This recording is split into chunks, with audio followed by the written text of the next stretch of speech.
Hello guys, this is Anna here. Welcome to my channel. And today I thought about doing something very different and special for you. This is a little behind the scenes on how I edit my videos. Now, this is not a tutorial in any sort of way. It's gonna be pretty much a speed run of everything that I do, how I edit, how I cut, how the project looks, how I export my settings, and all of it. So here I am starting by leaving some space at the beginning because I put shit at the beginning of my videos. I just import my intro and then I start pretty much just making sure that the project is complete, is correct. And then I start with my lumetri scheme. I make sure that the balance of tones is correct. You know, it's not too cold, not too warm, that I have a good balance of black and whites, that it doesn't look too dark or too, whitewashed. Um, I also make sure that it has good vibrance, enough saturation to look okay. And also I level all the highest peaks of my voice. So whenever I laugh or shout or something like that, the audio doesn't hurt you if you have earphones. Now I take a look back since the beginning to see how things look. I do this a lot. I watch the footage a lot of times, small pieces of the recording just to make sure. Then I cut it out and then I put the intro. This is a Lucifer reaction, so I put the intro for Lucifer and I make sure it fits. And then I play it back just to see how it sounds. If the intro for Lucifer is too loud or too quiet, I level it out with the rest and then I just start cutting down my footage. Sometimes I say a lot of a lot of empty spaces. Sometimes I have to retell some things because I pronounce them wrong or it doesn't make sense. So it's pretty much all this part is just editing all of the footage and making sure that it's okay, that it's not out of focus, that I'm not talking too much or just deviating from the subject because I do that a lot, and just stay in topic and do a good intro basically. Once that part is done, I am importing the actual episode and I make sure that firstly the size is correct. I size it down and put it in the corner of my screen and just basically play with it just to see that my face looks good and you're able to see me and the episode.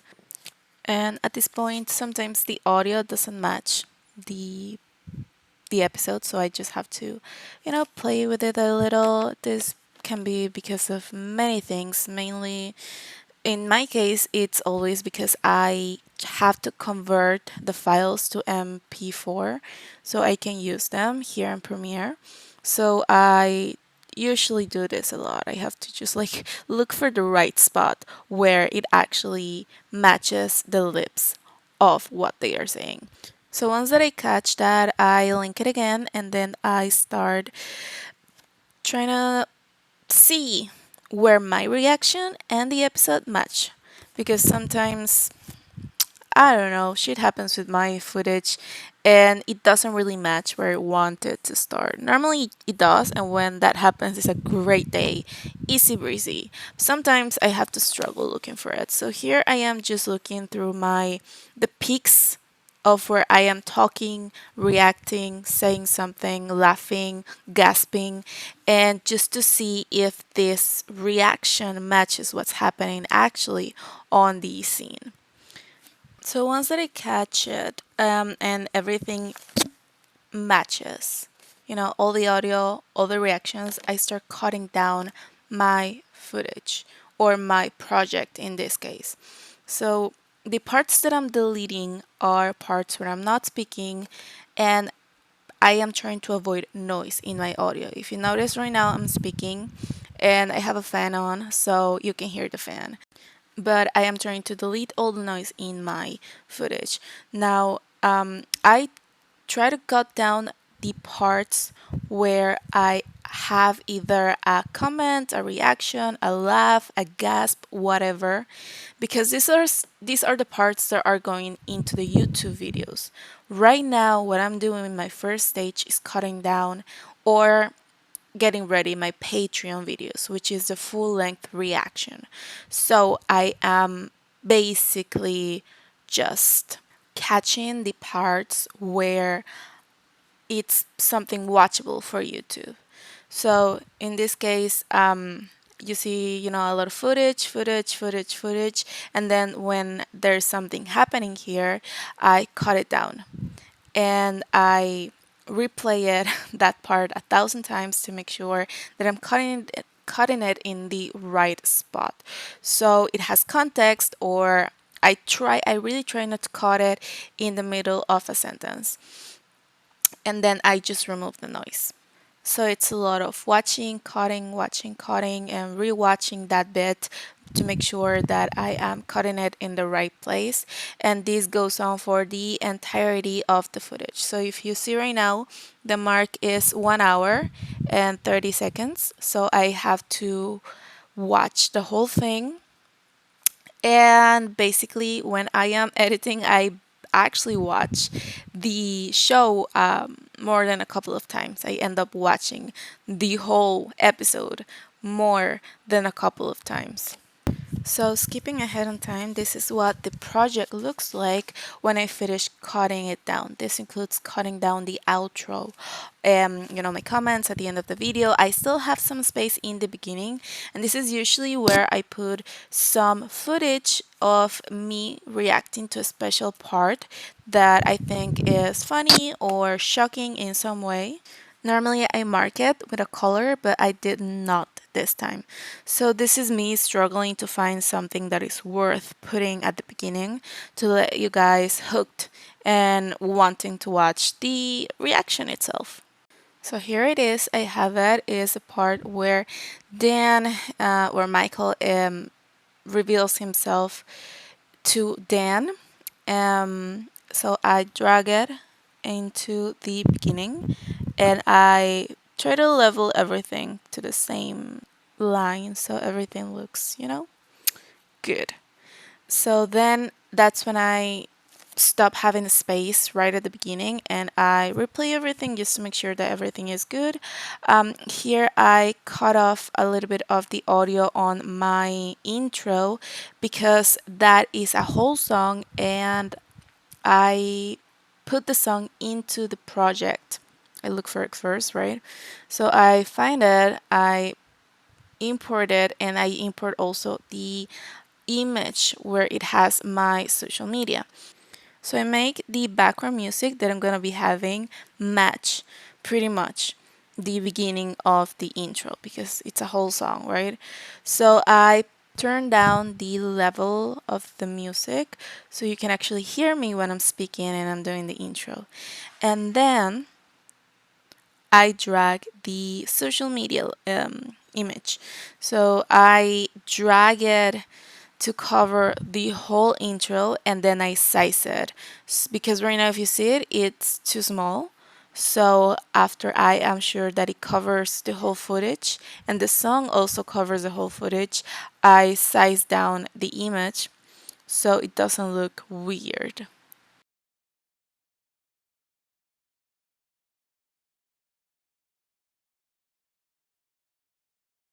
So after I do that, I go to the outro where I give out my comments and my opinions and the bye bye guys. And I do pretty much the same. I put the same intro music and the same image for my social media. I size it up. I level down the volume of the music, and I make sure that both of them cover the whole footage, the whole part of the footage. Obviously, I don't put music or the social media thingies on the actual reaction, just at the beginning and at the end. So after I am sure that everything's done correctly, that there are no gaps left in the footage, I export it. Normally, when I'm exporting it to Patreon, I downscale a little bit the quality because since it's an hour-long video, I don't want this to be too heavy. So I put the bit rate, the lowest bit rate that you can manage, so it doesn't look bad, but it's not 1080. You know what I mean? So after that, I have my settings. I put the name on it and then I export it. I start encoding the video. Right now, it looks like it's gonna take forever, but that's because I'm recording the screen and the program also uses my RAM space. So once that I close it, I am able to get half of what is showing right now. So after that, here is the part where I start cutting down chunks of the footage to make the YouTube version of the reaction video. So since I had previously marked down and cut down what I wanted to appear on YouTube, all I do in this part is just cut it off, cut everything off, and I go all the way deleting, deleting, deleting, deleting, and it's very. This part is pretty fun actually because I'll be listening to something else, and I can just be deleting, deleting, deleting, and then once that I get rid of all the parts that I don't want or need in this version of the video, I start just put them together. Here I'm going to be doing something weird. I'm going to drag them back to the next one instead of doing the easy part, because between my intro and where I start the reaction video, the actual reaction, that's where normally I put a special part that I record only for YouTube, where is where I ask you guys to subscribe or join my Patreon. So I need some space in there to edit that part and then put it somewhere into the intro. But basically, I can just like do that. Yeah. And this space will automatically stop existing. This is where I see that I have a good chunk now where I can work. And still playing it safe, I drag it manually, but I can do this. So this is where I start just like doing it. And it's 2 clicks. It's a 2 clicks kind of work. And I do this for the length of, well, the whole thing. And you can see in the timeline, well, above the timeline, that everything significantly shortens. The time or the length of the video that I'll be putting out on YouTube is gonna be, in this case, 20 minutes. And actually, this video, you can actually see it in my videos, the reaction video of Lucifer. It's actually already up and running, so you can see that the actual video, intro, reaction, and outro is as a whole 20 minutes, in contrast with the hour long of the Patreon video. So here I am basically done or finishing the part that I do with the footage, and then I go back into the beginning just to see if I have any holes or anything left. If you see colors there, it is because sometimes that means something to me. And this is the part where I start cutting chunks out of the reaction, more chunks. Because of copyright, I have discovered that the more I talk in between footage scenes, the less I get copyrighted. So, for example, here I have a space where I don't need the footage for you to understand why I'm laughing. So it's just going to be a little space of me just laughing. And I have to watch the whole, run it again, the whole thing, to make sure and see what things I don't need, what footage. Sometimes it jumps from scene to scene while I am still laughing or I'm still talking, and I don't need it. So I don't need it. It's gonna get me copyrighted. If a scene is too long, it will get me copyrighted. So I have to, know what it's going to work. At this stage, after a couple of years doing reaction videos, I pretty much know my pace, pretty much know what works for me, pretty much know what I can take out as footage and what is a mistake to leave out. Or sometimes, because sometimes when I laugh or when I make a sound or a comment, you need the context of the whole scene. And sometimes that scene is very long. So I leave that just for Patreon and I remove it from my YouTube reaction video. Or sometimes it's not really relevant and it's just taking up space. So I decide to cut it all off. So here I am pretty much removing parts of footage that can get my video blocked and I don't need.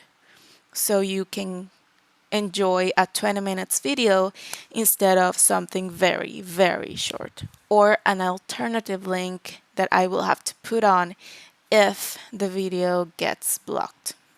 So now I'm done with that part. You can see this is how it looks, the YouTube version of my reaction video.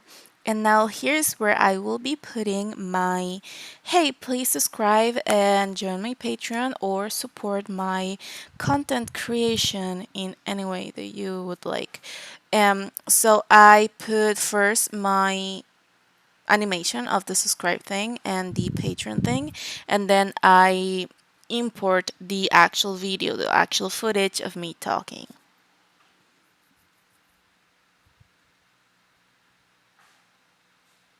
So here we are, and then I basically edit it like I did with the intro. I run the footage, I just make sure that it doesn't have any sort of mistakes. This is pretty standardized to me.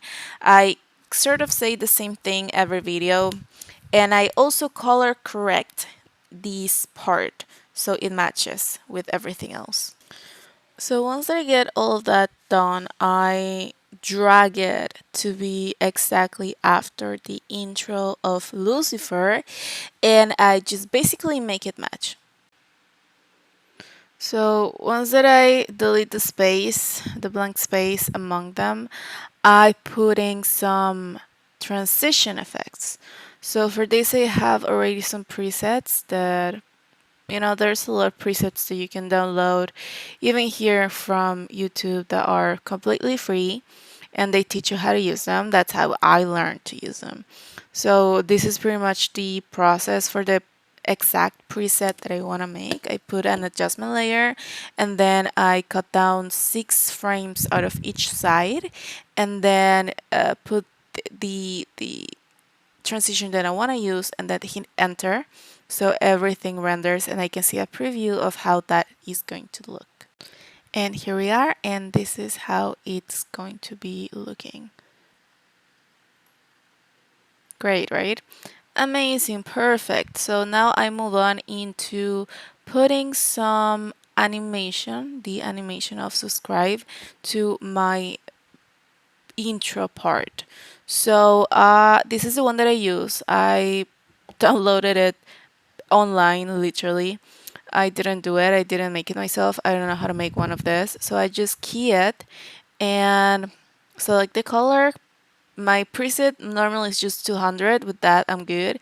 And I just place it whatever I feel that it's gonna look good.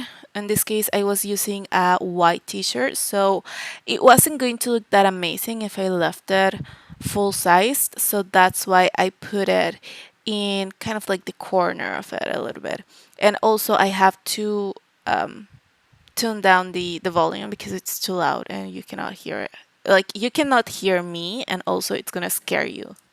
And then once all of that is set, I put up my Patreon sign so all of you can become a patron for less than $1 a month if you are interested.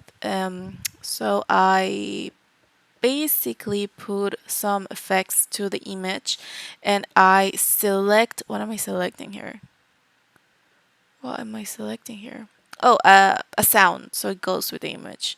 So once all of that part is taken care of, I link or I put together the beginning of my reaction and the end of my intro, and I put another transition in there. I basically do the same. I select 6 frames before, 6 frames after, and then I put in my adjustment layer and put in my transition or whatever it is that I want to use. And this is something from you can see it, Orange 83. It's a great resource for these types of things. And once I'm done with the first part, I go to the end of it and I do the same thing. I do a transition, so when my actual reaction is done, you can basically see a clear cut on where my comments are going to begin. If the music and the social media thingies do not give it away first. So once all of that is done, normally I do a run through just to make sure that everything is good and it's gonna look good when I export it, and then I put my settings at 1080 and then name it. Normally my second um, project is just Lucifer, whatever, YouTube, and then I sometimes I play around with the bit rate, just so the video is not that heavy and it doesn't take forever in rendering and forever in uploading. So the editing video part is done, and this is how I make my thumbnails. Normally, I choose a still of the episode, something shocking, something good, something that tells you or reminds you what the episode is about. In this case, spoiler alert, Dan shows up to shoot Lucifer at the very end of the episode.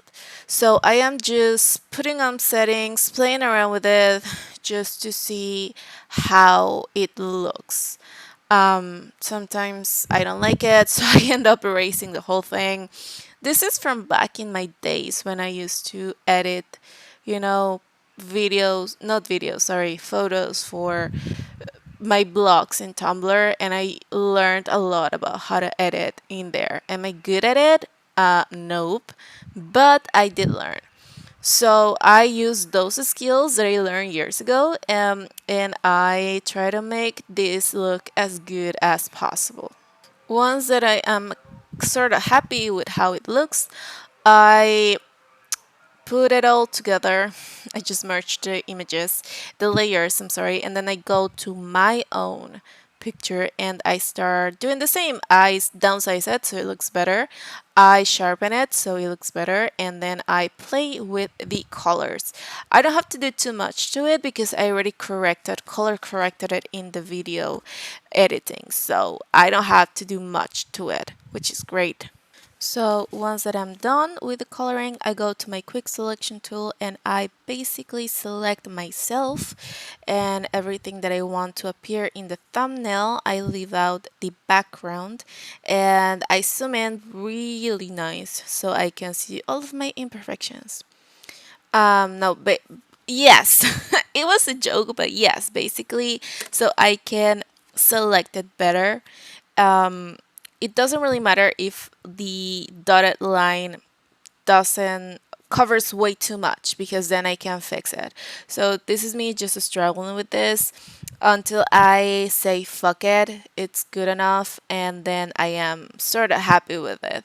So I just make sure that the lines make sense, basically. That here, for example, the lines in my arm is sort of straight, sort of following my arm actually, and it doesn't look weird. And then go to my ears, which is always the most difficult part because I don't know why, but I do them as peaky as possible, to have that peak. And I can spend hours doing this, by the way, not recommendable, but you can be as perfectionist as you want to be. And then I already have some settings ready for this. Basically, this is a PNG that you can put into a the previous image that I edited, and then play with it with Control T. In my case, I can size it down and just put it in out of the way, basically, where it doesn't really bother the still image that I want to show you guys, and where I am still visible, because sometimes the timestamp or something in YouTube will block you. And then I put some stroke in it. Normally I put white. And if I don't like white or the way that it looks like, I also choose an outer glow, and I basically play around with the settings on it. Again, all of this I learned several years ago. I am not a good teacher. I don't know how to explain things. So that's why I started this video saying this is not a tutorial. If you're taking this as a tutorial, that's on you, not me. I am not a good teacher on anything. So after that, I import the Lucifer PNG where I can play with it as well. I put it in my file and then I size it down. Again, Control T. I literally, every time that I make a thumbnail, I have to play around with it to see what looks good.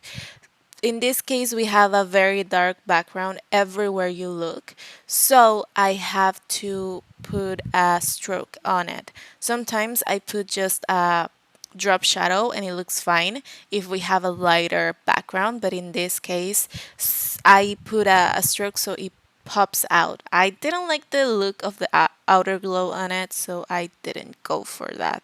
But you know, when you're doing your thumbnails and you're doing your videos, you can do pretty much whatever you want, whatever feels right for you. Here we had a little tiny dot in there that I had to erase because I didn't like it, and then I sized it down again, and I was like, okay, yeah, this looks okay. And then I put the part where it says reaction and the actual number of the episode. Here, this had the previous setting of the previous thing that I had done here, so I had to, change the color, change the font, change the size, change everything, and again, play with it. I think that Photoshop is super fun. I can seriously spend a lot of time in Photoshop just doing stuff and editing. I'm not good at it, but it's fun. So I am resizing everything, changing a lot of things, and making it look good. As you can see, I put a stroke on it and I am deciding on the color. I've tried several of them and ended up having just some brownish color in there. And this is basically what my thumbnail is going to end up looking like. And this is it. I save it and this is it.